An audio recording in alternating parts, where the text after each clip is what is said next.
Hi guys, నేనే మీ Kalyani Raj. Welcome back to Pujamma life style 319. అందరూ బాగున్నారా? నేనైతే చాలా బాగున్నానండి. మీరు ఎలా ఉన్నారు? కామెంట్ సెక్షన్లో అయితే కామెంట్ చేసేసేయండి. ఈ వీడియో మార్నింగ్ డైలీ రొటీన్ లాగా చిన్న మినీ వ్లాగ్ అయితే షూట్ చేశాను. నెక్స్ట్ ఈ వీడియో 4:30 నుంచి మార్నింగ్ 8:30 వరకు అయితే ఉంటుందన్నమాట. మార్నింగ్ టు మార్నింగే, ఏఎం టు ఏఎం అనమాట. అయితే ఇంకా మార్నింగ్ 4:30కి అలా లేచి లేవగానే బయట గుమ్మాలు అయితే క్లీన్ చేసేసి సింపుల్ రంగోలీ పెట్టుకున్నాను. సింపుల్ రంగోలీ పెట్టుకున్న తర్వాత అయితే బయట గుమ్మాలు అన్నీ క్లీన్ చేసి పెట్టుకున్నాను కదా. ఇంకా నేనైతే కొంచెం బ్రష్ అవి అన్నీ చేసుకున్న తర్వాత బయట రంగోలి అవి పెడతాను. రంగోలి పెట్టుకున్న తర్వాత ఇంకా వంటగదిలోకి వచ్చాను అంటే ఫస్ట్ హాట్ వాటర్ అయితే పెట్టుకుంటానండి. హాట్ వాటర్ తాగేసిన తర్వాత నా పనులన్నీ అయితే స్టార్ట్ చేస్తాను. అదేవిధంగా అయితే హాట్ వాటర్ పెట్టుకున్న తర్వాత ఒకవైపు టీ పెట్టాను, ఇంకో వైపు అయితే రైస్ అయితే పెట్టుకున్నాను. ఈ రెండు అంటే టీ మరిగేలోపు నెక్స్ట్ రైస్ కూడా కుక్ అయ్యేలోపు కర్రీ కోసం ప్రిపేర్ చేసుకుందాము అనేసి అయితే బెండకాయ అనేది నైట్ తరగలేదండి. ఎందుకు అనేసి అంటే ఈ మధ్యన బాగా ఊర్లు తిరగడం అస్సలు ఖాళీ లేదు. బాగా టైర్డ్ అయిపోయాను. ఇంకా అమ్మ వాళ్ళ ఇంటికి, అత్తయ్య వాళ్ళ ఇంటికి వెళ్ళడం, అదే మా ఇంటికి వెళ్ళడం, మా సొంత ఊరు వెళ్ళడం, ఇంకా అక్కడి నుంచి బట్టలు తెచ్చి ఉతకడం, ఇంకా క్యాంపుల బట్టలు ఉంటాయి కదా, అవన్నీ వాష్ చేయడం, ఇంట్లో ఉన్నవి ఎక్కడెక్కడ సర్దుకోవడం, ఇల్లు క్లీనింగు. దానివల్ల ఇంకా బాగా టైర్డ్ అయిపోయాననమాట. ఇంకా ఆ రోజు కూడా కొంచెం బట్టలు ఉండే, ఆ బట్టలు అవి అంటే ఉతికినవే మడతేయడం అవన్నీ ఉండేవి. నైట్ వరకు మడతేయడం వల్ల ముందు రోజు ఇంకా ఏ పని చేసుకోలేదనమాట. అందుకని బెండకాయలు కూడా ఎప్పుడు వెజిటేబుల్స్ ఉన్నాయి అనుకుంటే నైటే కట్ చేసి పెట్టుకుంటాను. అందుకే ఆ విషయాలని చెప్తున్నాను. అలా టైర్డ్ అయిపోవడం వల్ల నైట్ కూరగాయలు అనేవి కట్ చేయలేదు. అందుకనేసి అయితే ఇంకా ఇటువైపు రైసు, ఇటువైపు టీ పెట్టేసి అయితే ఇక్కడ బెండకాయ అయితే తరిగేస్తున్నానండి. ఇతను ఏమన్నారంటే ఎప్పుడు కూడా బెండకాయ తెచ్చాము అంటే ఫ్రై వేరేగా, పులుపు కర్రీ వేరేగా చేయమంటారు. అంటే కొద్దిగా చారులాగా చేయమంటారన్నమాట. రసంలాగా, బెండకాయ రసంలా చేయమంటారు. ఈసారికి ఏంటో అండి, ఇంకా టైర్డ్‌గా ఉందంటున్నావు కదా, మామూలుగా బెండకాయ పులుపేసి వండేసేయి అనేసి అన్నారు. అందుకని కొంచెం పెద్ద పెద్ద ముక్కల్లాగా కట్ చేసుకుంటున్నాను ఇక్కడ.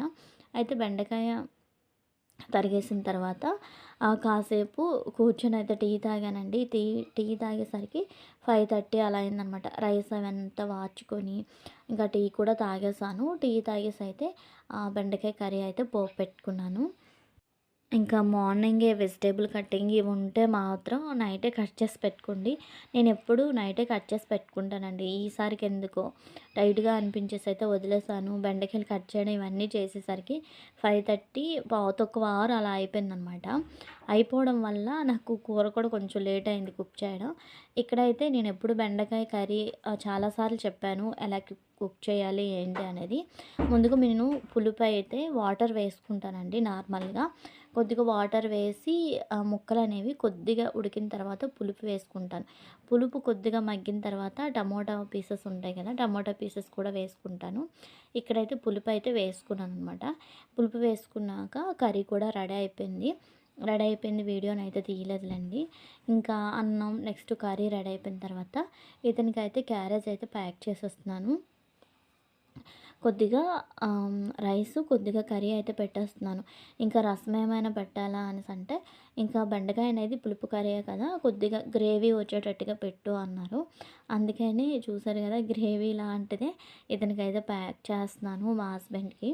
ఇంక ఇక్కడ క్యారేజ్ అయితే ప్యాక్ చేసేస్తున్నానండి కర్రీ. నెక్స్ట్ ఇది కూడా ఇంకా 2 బాటిల్స్‌తో వాటరు. ఇంకా బయట వాటర్ తాగారు అంటే ఇంకా జలుబు, దగ్గులు అలా వస్తూనే ఉంటున్నాయి ఇతనికి. ఇలా చూసారు కదా, ఇలా అయితే ఇతనికి ప్యాక్ చేసేసాను. రసం అయితే పెట్టలేదండి. ఇంక ఇవన్నీ అయిపోయిన తర్వాత అతను కూడా స్కూల్కి అయితే బయలుదేరేశారు. ఇంకా క్యారేజ్ అంతా ప్యాక్ చేసుకున్న తర్వాత ఇతను కూడా స్కూల్కి అయితే బయలుదేరేశారండి. బయలుదేరేటప్పుడు అలా చిన్న వీడియో క్లిప్ అయితే తీశాను. నెక్స్ట్ అయితే ఇంకా ఇతను బయలుదేరిపోయి ఒక హాఫ్ అన్ అవర్ అలా అయిపోయానండి. 7:30కి అలా బయలుదేరారు, చలి ఎక్కువగా ఉందని. అంటే ఎప్పుడు 7కి అలా బయలుదేరేస్తారనమాట.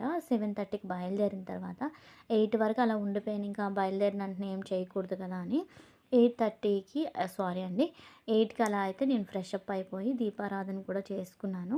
అయితే దీపారాధన అయిపోయిన తర్వాత మరి వీడియోస్ అనేవి ఇంకెక్కడ షూట్ చేయలేదండి. ఈ వీడియో అయితే మార్నింగ్ టు మార్నింగ్ అని వీడియో స్టార్టింగ్లోనే చెప్పాను. వీడియోని ఇంతటితో ఎండ్ చేసేస్తున్నాను. ఐ హోప్ ఈ వీడియో మీ అందరికి నచ్చిందని అనుకుంటున్నాను. ఈ వీడియో కనుక మీకు నచ్చితే లైక్ చేయండి, షేర్ చేయండి. మరిన్ని వీడియోల కోసం మన ఛానల్ని సబ్స్క్రైబ్ చేయండి. Bye bye.